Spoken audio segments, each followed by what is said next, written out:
And so next slide,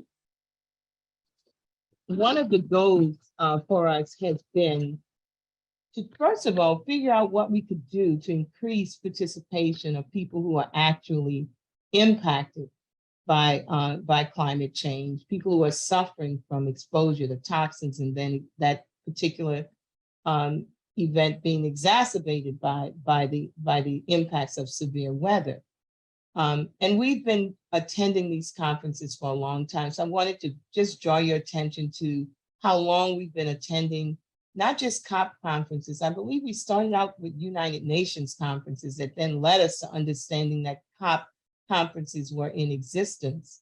But I think the most important thing to know is that in the year 2000, we attended in The Hague what was called the another summit. It had a strange name, like, in other words, we're not the real summit or the big summit, but we are here in 2000. And what we were talking about in 2000 was climate justice. Environmental justice communities were ahead of the curve on understanding that climate was impacting us more severely than other groups. And I think it was COP21 was 2015 when Dr. Bullard and I just decided we needed to find some way to engage our students in the international conversations about climate. And we actually took a contingency of about 52 people to COP. What was so surprising is that everywhere we went, people were shocked to see us. We had an amazing kind of reception because we were just not present. Black people and grassroots groups were not present. And so we committed ourselves to trying to make certain that we increased our presence. And that took us coming together with Peggy Shepard, really just throwing it out one day. Why don't we have a climate pavilion? And, it was like an aha moment. Yeah, this is probably the next step for us to reach the goals that we have been trying to reach. That was increased participation of people who are affected by climate change the most, being a part of the larger conversations at COP. We were always on the green zone. This is our chance to start playing with the big boys in the blue zone. And we hope you really embrace this particular concept that we're trying to push forward. Now on to the goal of this meeting, of this briefing. Next slide. So our goal is to host the first ever Climate Justice Pavilion at COP27, where folks from the Global South, the U.S. environmental justice movement, Indigenous peoples, and other movements can dialogue on these issues. Next slide. And I'd like to turn it over now to my colleague, Peggy Shepard. So good afternoon, everyone. Yes, when Dr. Wright and Dr. Bullard and I were in Scotland, and we looked around the Blue Zone, and we heard so many of the talks, we were left with the idea, let's create the first climate justice pavilion in the Blue Zone so we can really integrate and align the perspectives of the disadvantaged and the Global South. Next. So we understood that there's an existential crisis. The IPCC reports consistently raise the alarm about the worsening impacts of climate change on the most vulnerable countries, island states, communities. Yet those voices and those stories and perspectives of those residents of these localities are rarely ever heard, communicated, or promoted, despite the increasing incidence of climate migration due to extreme weather events that cause flooding, destruction, drought, and soil and coastal erosion. And secondly, it's important that the advocacy of frontline communities here does not hurt the opportunities and lives of communities abroad. Frontline communities here need to understand and to integrate where possible the perspectives of communities in the Global South. The pavilion provides a space for us to come together, share knowledge and challenges, and really begin to align our strategy and tactics where it can be beneficial to all impacted communities. Now, the national green groups have international offices and operations where they integrate their strategies with other countries. But as frontline communities, facing a global crisis, we need to align and understand each other's challenges firsthand from the people most affected. Now, one small example is that we're often told that there will be offsets that we should agree to in trading policies. But when we talk to communities in other nations, those offsets are not what those countries believe they need. I was at a recent TED conference where I gave a talk, and I listened to advocates from Kenya speaking on carbon capture and sequestration about why that was a good policy for them and their geography. Yet frontline communities here understand it's a false solution for us. That doesn't mean that we should change our position, but it is necessary that we understand the perspectives and realities in those other countries to address their needs. Next slide. So again, we understand there was a conspicuous absence in the Bloom zone of justice perspectives. Now, occasionally, there was a panel speaker who might present some ideas about equity and resilience, but it was rare.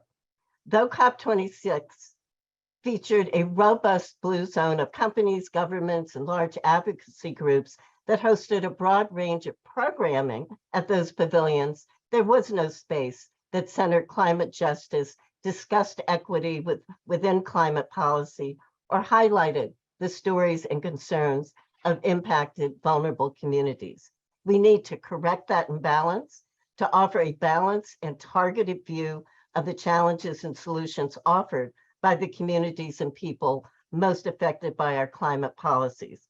And we believe we offer a service of discourse that can improve climate policy, and that we need to also document those talks and perspectives as a handbook on climate justice perspectives by frontline communities, both here and abroad. So thank you, and I'll open it to Dr. Robert Bullard. Good morning. Let me just say my why is Black Americans were instrumental in birthing the environmental justice movement. When we fail to lead, diverse voices of marginalized communities get left out and left behind. It is no accident that the three of us, Beverly, Peggy, and myself, are leading this charge to help create and facilitate the first climate justice pavilion. It is no accident that all three of us graduated from HBCUs.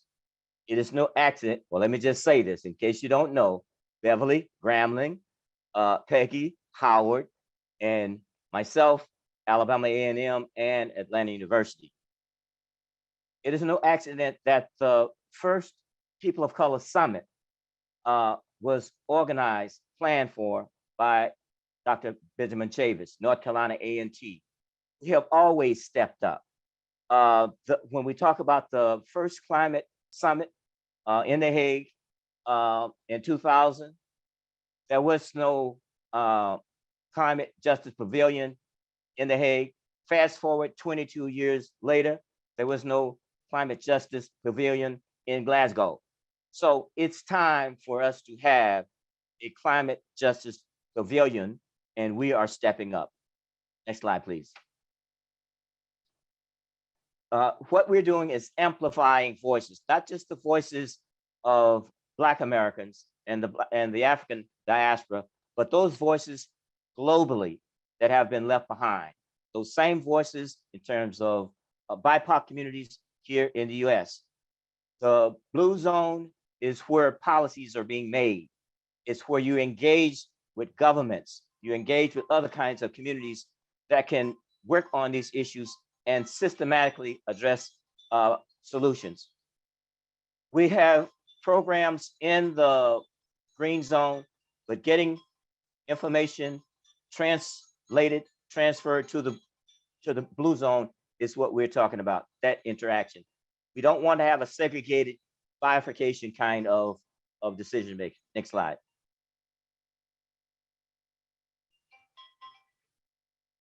Amplifying the voices also mean dialogues and creating this synergy with people of color indigenous people, and movements, whether it's dealing with climate, energy, around food and water security,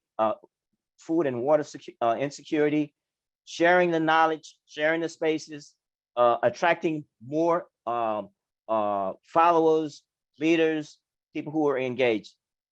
A number of us have been asked to speak at different pavilions, but it's always other people's pavilions. In Glasgow, the three of us spoke at EDF's methane pavilion. You know, a number of us spoke at the civic engagement or civil society pavilion for Brazil and some of the other countries. But this is an example of what we're saying, that we want to have this climate justice pavilion to be a magnet that will attract cross programming across the board. And now I'll kick it to Dr. Wright. Thank you.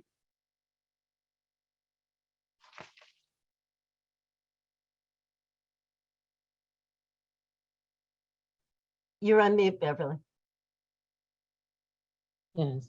Thank you, Dr. Bullard and Peggy, I'm repeating myself, for making our case just so brilliantly and with such fervor, because we feel so deeply about this. And I'm going to just present very quickly where we are now, but I have to tell you, the phone is still ringing for us with other groups that want to join. But our plan is to have 50+ representatives of grassroots communities, both from the US and the global South internationally. We will have students of historically Black colleges and universities, staff support, and we intend to develop an expected 50 to 60 events that we will host throughout the 12-day convening. We're getting calls even today for an expansion of the groups that will be included in our application or at our pavilion. Next slide. Just to give you an example of where we are, if we talk about who our strategic partners are, partners on our application, we have EDF, CARE, Earth Justice, the Local Communities Indigenous People Platform, the National Wildlife Federation, Pan-African Climate Justice Alliance, and the Union of Concerned Scientists. If I miss one, please forgive me. Instituto, and because I don't speak Spanish, that may be why I skipped it, but it's the Brazilian. Bob, you're on mute. If you can pronounce this correctly and give it its just due, please. It's Portuguese. So. It's Portuguese, that's right. Not so even worse. I don't speak Spanish or Portuguese, but it is our Brazilian partners, that much I know. And we've met with the young people to some extent from this particular group. So these are our strategic partners, people who are absolutely directly helping us with program as we speak and are on our application. Next slide. But to give you an example of how we are expanding and continue to expand to date, this is an incomplete list of different groups in the US and international groups who are signing on with us to help us with programming and to make this pavilion a success. I can't tell you the excitement that's ringing in the air over us doing this for the first time. And this is, I would put this as high as something in my bucket list, you know, as I move towards retirement at some point in time. But this would have been a bucket list to actually have a climate justice pavilion, and we're beginning to see that happen. At this point, I believe I turn it over to Brigitte Sabbs. Or is it Morgan? Good afternoon, everybody. My name is Brigitte Sabbs, and myself and Morgan will give you all just some additional information on our funding outlook and our goals to raise some additional funding to support the Climate Justice Pavilion. So our overarching goal is to create a safe and inclusive space where immersive experiences will highlight some of the communities and people who are most deeply impacted by climate change. Our pavilion will host a theater space for presentations and panels, which will make up about 60% of the pavilion, leaving ample floor space for networking. Additionally, we will have space dedicated to showcasing an immersive storytelling experience where we will be conducting short interviews with select speakers that can be live streamed and recorded, so that we essentially have the opportunity for virtual conference goers to track important conversations that are happening on the ground at COP if they aren't able to attend in person. In addition to our general pavilion space, we will have an office space dedicated in our pavilion as well. And that office space is needed, of course, for our working staff who will be on the ground in Egypt to coordinate and execute on schedules for programming, also immersive storytelling experiences and other pop-up activities specific to the events that will be hosted throughout the conference. The office, again, will be located inside of our pavilion, and we will work to develop both of those spaces. From here, I'm going to kick it, actually, sorry, there's one more slide that I want to cover. In addition to the robust and immersive programming that we'll be conducting in our pavilion, we intend to produce a proceedings report. That proceedings report will include summaries and abstracts of all panel presentations. It'll include summaries of all programmatic activities. Additionally, it'll include a networking directory of all participants and visitors, as well as a digital component to include a documentary style video recap. We're really excited about that. And Morgan, I will kick it over to you. Okay, thank you. I'm Morgan Fritz, the Director of Development at We Act for Environmental Justice. As you can see from this slide, our projected budget for the Climate Justice Pavilion is currently $1.9 million. And that essentially includes pavilion construction, programming, travel and lodging. And the travel and lodging is for the groups represented here, as well as EJ groups in the US and Global South EJ and Climate Justice CBOs. We've on the next slide, we can see we've raised $650,000 to date, and that is coming from contributions from the Union of Concerned Scientists, Earth Justice, EDF, and the National Wildlife Federation. That leaves us with $1.25 million to raise, and of course we're eager to raise the full amount so that we have certainty as we move forward with the programming discussions that have already begun, especially as we've reached out to partners in the US and the Global South.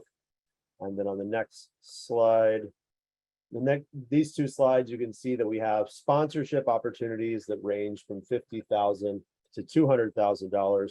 Most of the sponsorship benefits relate to recognition. We want to make sure to recognize all of the sponsors and the funding partners that have helped make the pavilion possible. But especially at the higher levels, you can see that there are opportunities for direct involvement in pavilion programming itself. And then on our final fundraising slide, here are some of the ways that you can support the Climate Justice Pavilion at COP27. First and foremost, partnering with us as a sponsor, especially at the six-figure level, to help us achieve our full vision for the pavilion.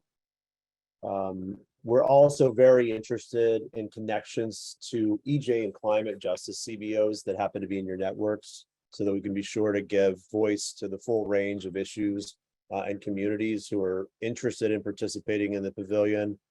In addition to that, we're hoping that some of the funders on this call could help support travel and lodging costs for climate and environmental justice grantees within their networks to attend COP. That's critical at this moment because those groups need to begin planning now to attend COP this year. And then finally, partnering with us on developing the programming and the agenda for the Climate Justice Pavilion. We're very open to collaboration and insight to make this a success. And with that, I will hand over to Abby Dillon, President of Earth Justice. Thank you. Thank you so much. Am I unmuted? It was a two-step. Okay. Well, I feel so honored to be part of this incredibly well-conceived proposal. And it would be preposterous if this doesn't happen. There are some ideas that come along and you just think, it's 2022. Why are we only just now getting to this?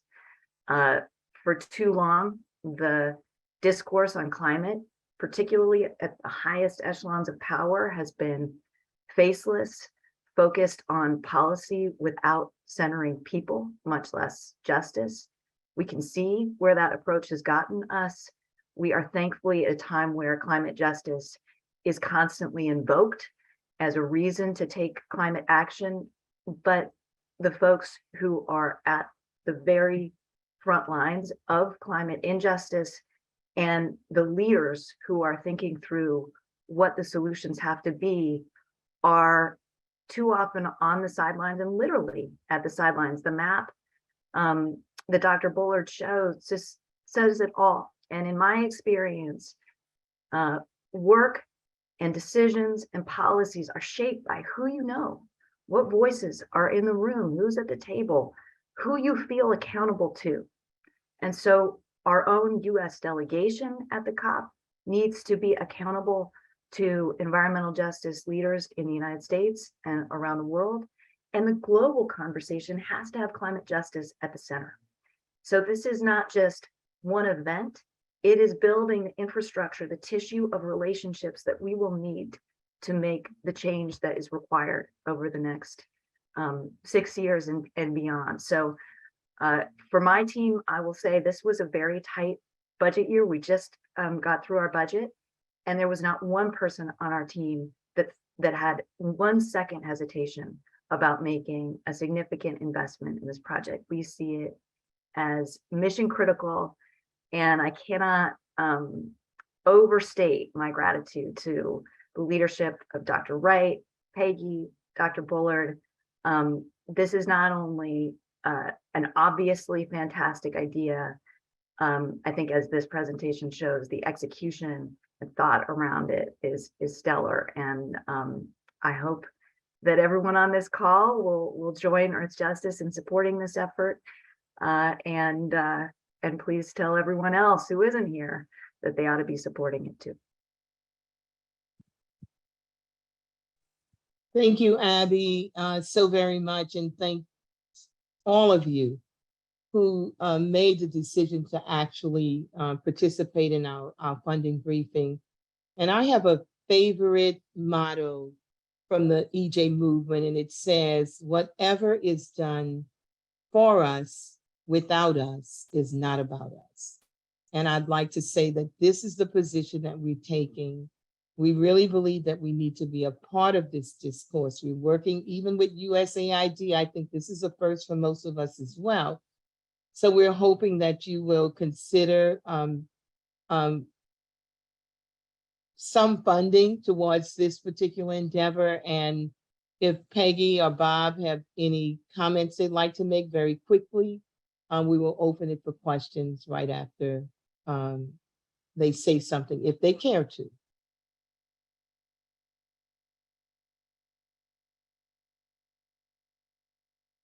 I just want to say that I thought it was so important what Abby Dillon said about building the tissue of relationships that will really provide a foundation for our policies. So I just want to thank Abby for her support.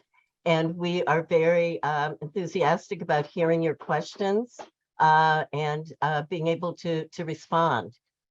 So thank you all again for being here. Quickly, I'd just like to say thanks for joining the call, and we will make this happen. We are determined to make this happen because it's the right time and it's the right thing to do. Thank you. Yeah, thank you all, my comrades in crime, as we call one another from time to time. So we're making waves again. We're now open for questions. I believe you can put it in the chat, or I think we're doing open mic as well. If there are any questions outside of the chat, please feel free to unmute yourself.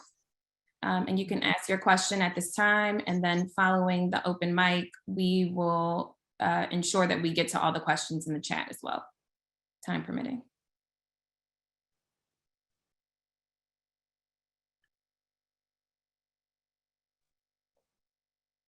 All right, maybe we start with the questions in the chat. Jamaica, can you lead us off with the first question?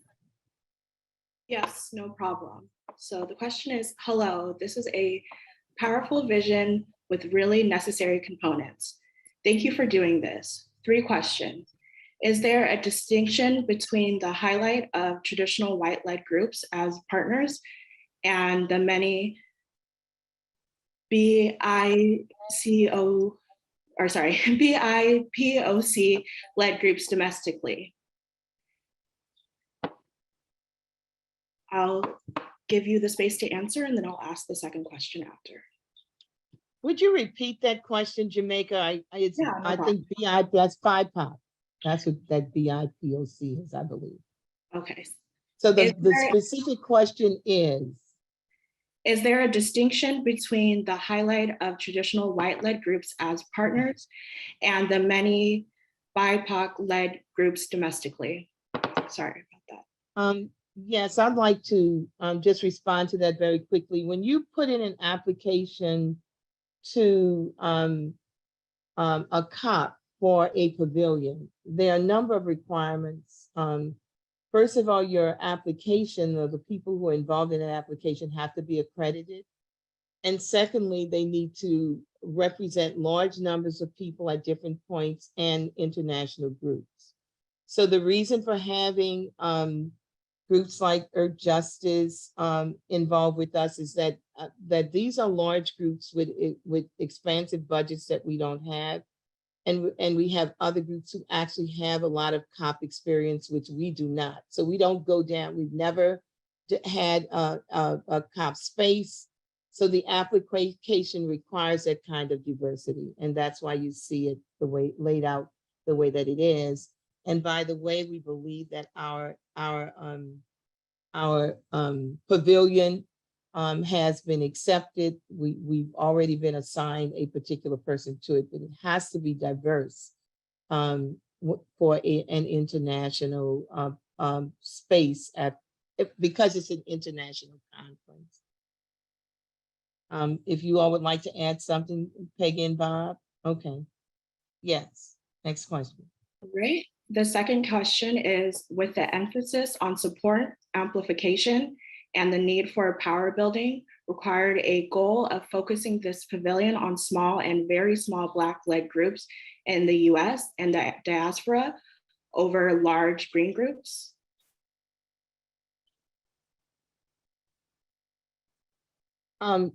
Once again, I'm trying, is the question, would you repeat it again? Because I'm missing by the time we get to the end. Are they asking?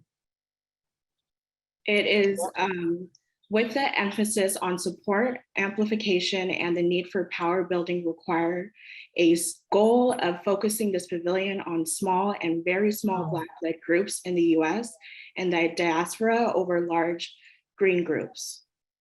Let me answer that. Yeah.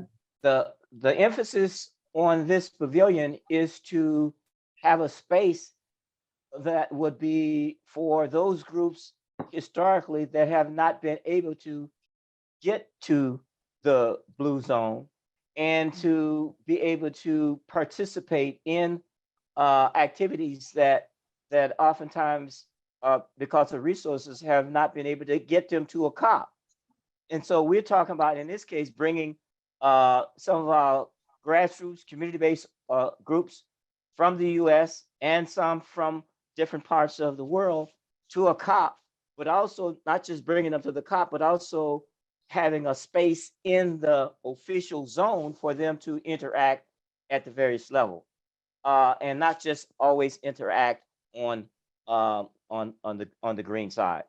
So this pavilion is basically a climate justice pavilion when there's never been one. So I hope that answers. Yeah, and I would just also say that many of the large green groups, if they are not having pavilions, are partnering with other kinds of organizations to develop their agendas. And so we are really talking about bringing groups that whose agendas have never been heard from before, so that we can begin to share that knowledge and begin to share the solutions of the people who are most impacted by climate change. Right, and the last of the three questions is, are there needs for security and or pre-training for small groups new to the space and for tech security? Are there needs for what? Security? Sorry, I'll read it again. Yes. Are there needs for security and or pre-training for small groups new to the space and for tech security? Okay, yes. We are planning to have what we call pre-COP training for all of the groups or the CBO representatives that will be attending. And I want to say sadly that in the past, this is for us, for our groups, it has always been done by Cecil Corbin Mark from WEAC, who passed away. So we are having to find another person to fill that space. But yes, we always make certain that our communities are prepared. And we also recognize that they will need tech support for the different panels that they will be on. We will make certain that they are ready with their PowerPoints or whatever we need to help them get together so that they can get their point across at this particular COP and at our pavilion. Yeah, let me just add what Dr. Wright just said, is that in many cases, this will be some of these groups' first COP meeting and first international meeting and understanding how the UN process works. And so that when we have our pre-COP planning, training, not just on a technical aspect, but also media. When we have a large group of us in a space around a COP, we get a lot of microphones stuck in our face from a lot of international media. We want our delegation to understand why they're there and what they want to achieve and what they're fighting for, and present it in a way so that we can bless it all over the world in terms of what our demands are. And that's the kind of nuts and bolts that we do before we land in the space or the place where the COP is being held. And we do that with young people, and also we do it with our seasoned folks who may not have traveled to a COP. We want our folks well prepared in there. We know that they already have their messaging at home, but when they get on this global stage, we want them also to be prepared. Next question is, how can we contribute to the funding of the pavilion?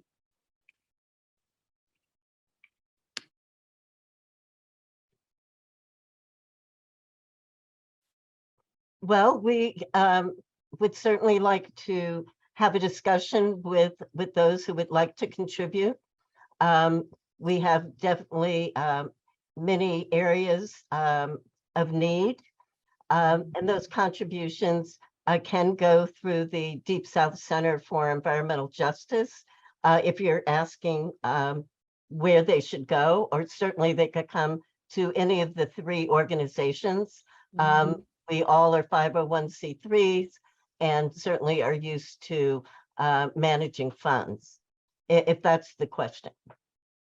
Yeah, I'm also wondering so Peggy, I think that what you said was perfect, but I just want to add that if you decide you want to sponsor 10 CBOs or community representatives to the conference, you want to give money just for travel and lodging, we will accept that. We will accept support for on the technical side. If you want to do IT, or you're interested in videographs, paying for that particular service or any of it. So I guess the point is we're open for funding at every level where funding is needed. If you want to support the training session that we're going to have for all of the members and you have some tech support you'd like to give us on that, we will accept that. So we are wide open and we have many avenues from which you can give your money or your time or your tech support, whatever it is, we will accept all of it. Okay. Next question is there a timeline of when you need funding? Like yesterday, but I won't just say that, but yes, time is looming. I don't know, for those of you who have participated in COPs, you know that the problem with lodging is probably the biggest one.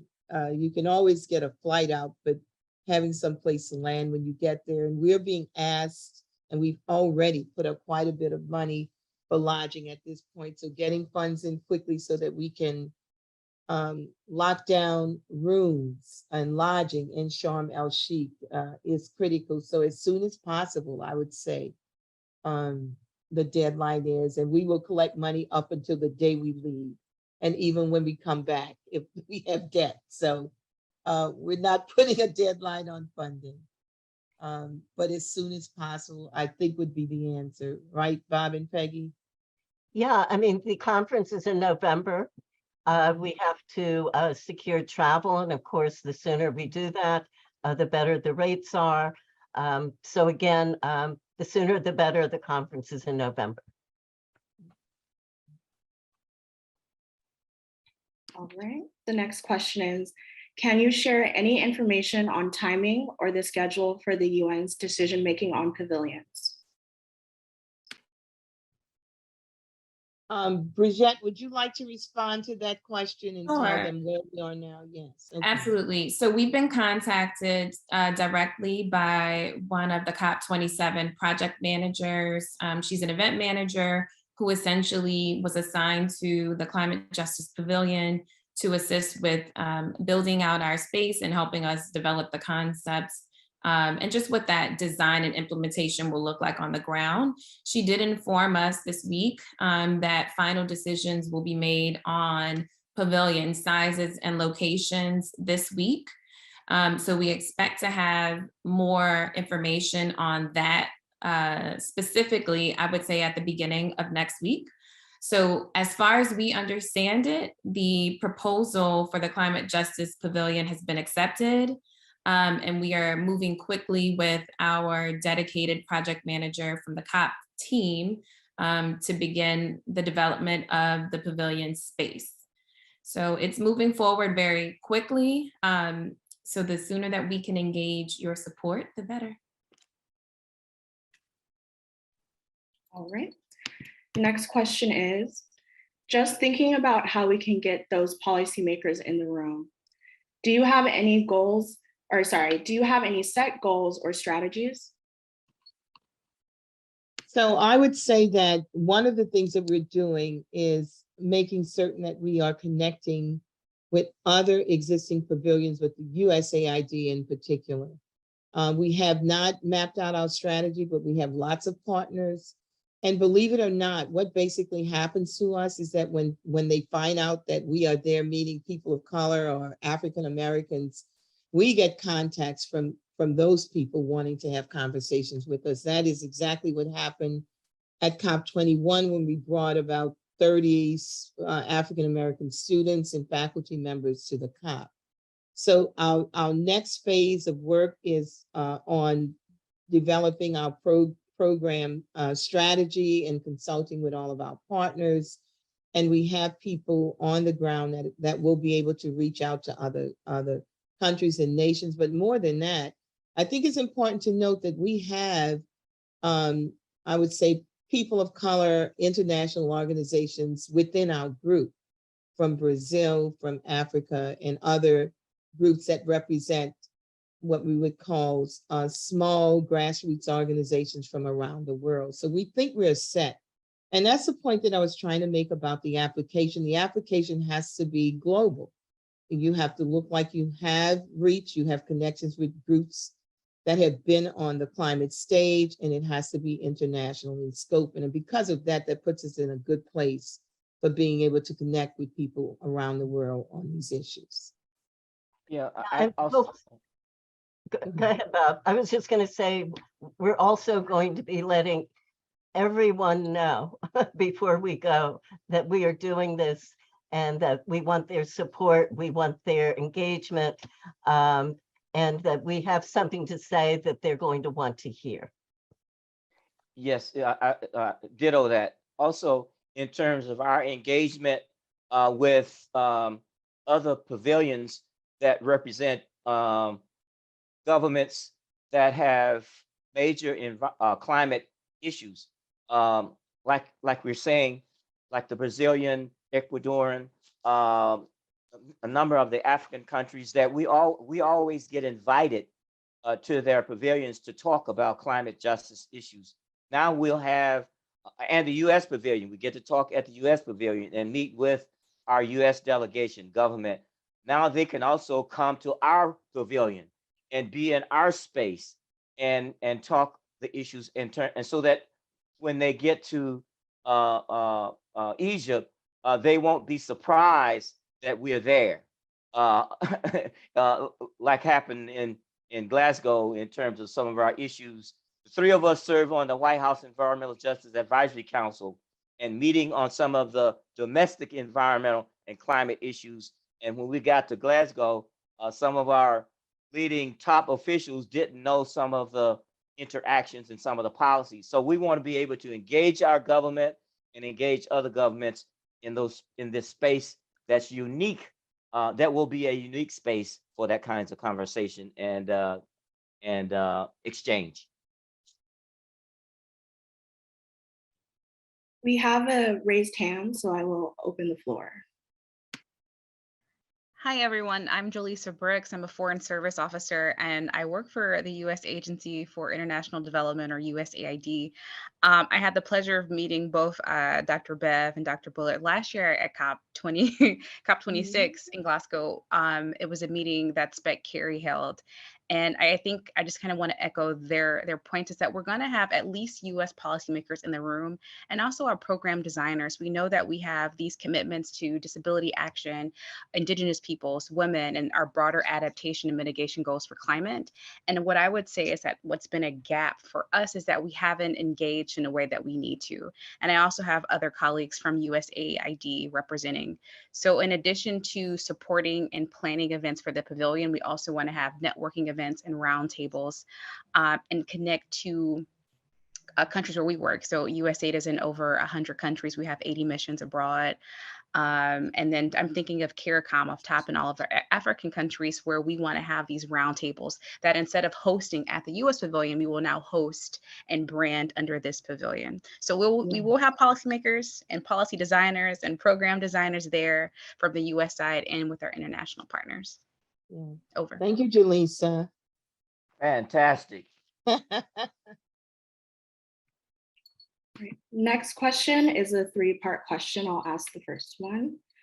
Can you help those of us who have never been to COP to better understand the $700,000 cost for the pavilion construction? Well, I think that I can, but I don't believe that we are the people who can explain that to you. It's the people who are charging us. We don't understand it either. And we have been aghast at the prices. I have no explanation except to tell you that that is the cost of the pavilion.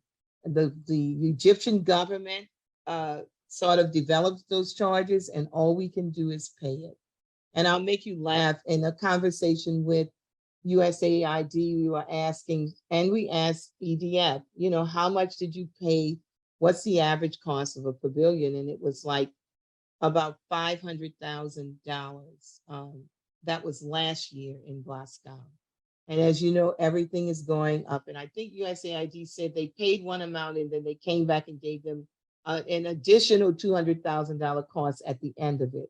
So this is not our doing. We would love to understand why it costs so much. The same way I'd like to understand how other things cost, but that is not our price.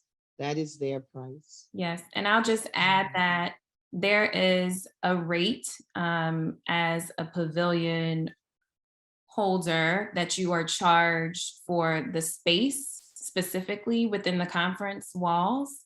So that's a hard cost that the conference will be charging us. And then there is a cost to, of course, fabricate the pavilion itself. So when you see that $700,000, it's inclusive of both of those things. Right, and Brigitte, it also includes audiovisual aids as well. Mhm. Will the pavilion be built from the Including ground some of the audio visual aids that we need. We know we'll have to add to that. Okay. And the next question is, will the pavilion be built from the ground up and will it be torn down at the end of the event? The answer is yes. Yes, we wish we could bring it home with us and sell it. A resale house. And we actually have our first call with our project manager today. So we do have questions just around sustainability as far as the structure is concerned and how it can be further utilized after the conference dates, if at all. And I want to say this, building that pavilion is not like you would think. It's just some walls up. You know, it's not like I can't explain it, but it's not like a $700,000 house, believe me. It's just some walls that they put up and they charge us all of this money for it. So, you know, you have no say on this, as we have no say on the cost for lodging. The average room in Sharm el Sheikh is $800 a night. The same room that would have cost $149, $200, maybe a high of $400. The governments do this everywhere. It was the same thing in Glasgow, where a Radisson was $800 a night. So, you know, these are costs that we have no control of, and the governments on the ground, you know, put this together. And if we want to participate, we have to pay. That's the way it is.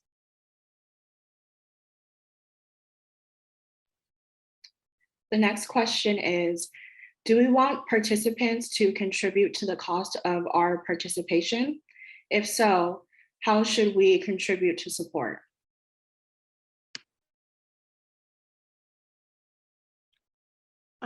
When you say participants, are you talking about community grassroots organizations that we will be trying to fund?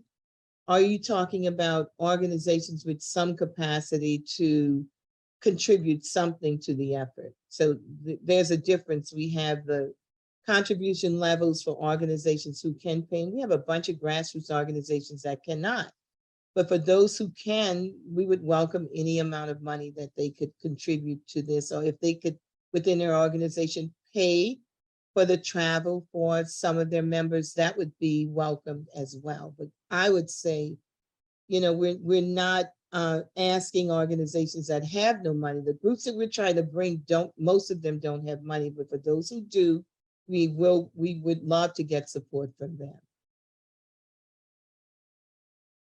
And I'll just add that for contributions, perhaps at levels that are beneath some of the thresholds that we presented in our presentation, DSEJ does have an online portal where such contributions can be made. And we'll be sure that, I believe actually we have a link directly to our COP27 landing page is in the deck. So you can visit that after the call.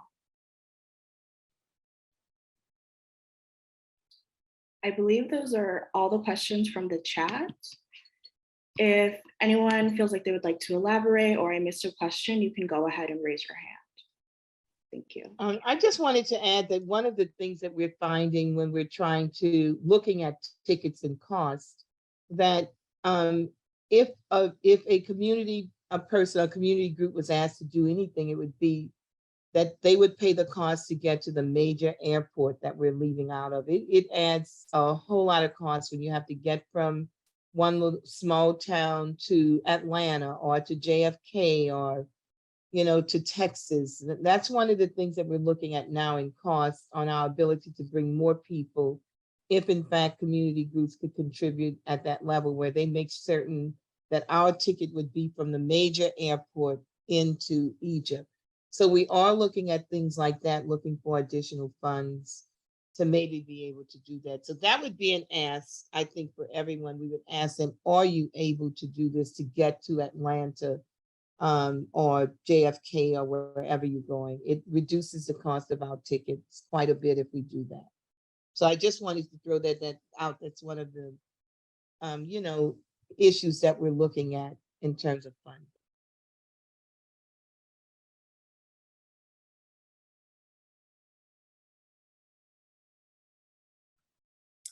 And I believe that closes out our Q&A session. If you all do think of any additional questions, please feel free to reach out to any of our organizations directly, or you can simply send an email to cop27@dsej.org. Dr. Wright, I'll hand it over to you to close out.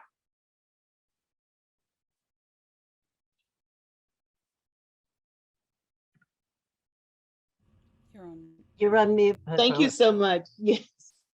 As much as we do this, I don't know why it always happens, but it does. But I just want to thank everyone who's participating in this a funding briefing.